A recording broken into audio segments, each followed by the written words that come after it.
Good morning, everyone. Here we are with our 1921 John Deere Model E. So it's a 3 horsepower model.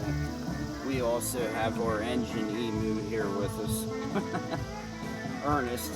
But anyhow, this model here came with an embossing on the hopper, basically, before they went to silk screen. So that's one major difference on the engine. These engines were produced April 20th, 1921, is when this particular engine left the factory and headed to the Minneapolis Exchange House.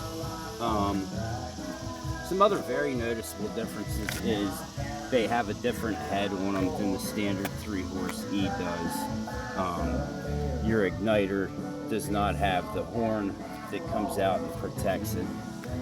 You have studs instead of bolts that hold the igniter on.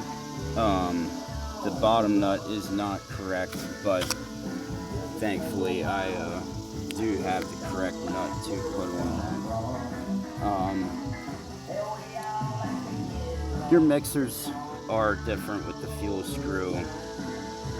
They're also branded on the front here. And you can see the fuel line goes in through the base instead of the block of the engine, as the base sits a lot higher,